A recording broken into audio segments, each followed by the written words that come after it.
தேவன் நம்மையும் ஒரு மிஷினரியாக இருக்கிற இடங்களில் நாம் ஒரு மிஷினரியாக மாற வேண்டும். 12 பேரை தெரிந்து கொண்டு அவர்களுக்கு அப்போஸ்தலர் என்று பெயரிட்டார். அப்போஸ்தலர் என்றால் அனுப்பப்பட்டவன், தூதுவன் என்று பெயர். நாம் இருக்கிற இடங்களிலே நாம் தான் அனுப்பப்பட்டவர்கள். அல்லேலூயா சொல்லுங்க, அல்லேலூயா. நாம் தான் மற்றவர்களுக்கு தூதுவர்கள். நாம் தான் மற்றவர்களுக்கு, நம்பிக்கையற்றவர்களுக்கு நம்பிக்கையான வார்த்தையை சொல்லக்கூடிய தூதுவர்கள். அந்த நிலையில் தான் கர்த்தர் நம்மளை வச்சிருக்கிறார். நான் இருக்கிற இடத்துல எனக்கு பொழுது விடிந்திருக்கிறது. நான் தான் அங்க அப்போஸ்தலன், நான் தான் ஒரு மிஷினரி. நான் இருக்கிற ஊர்ல நான் ஒரு மிஷினரி. ஒரு ஆமென் சொல்லுங்க. ஆமென். நீங்க தேவன் உங்களை அனுப்பி இருக்கிறார் அந்த ஊருக்கு.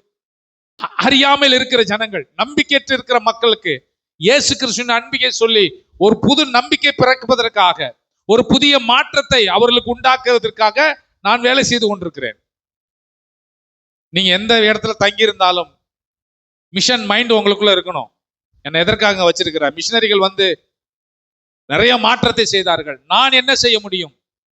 நம்பிக்கையற்று இருக்கிறவனுக்கு நம்பிக்கையான வார்த்தையை சொல்ல முடியும்.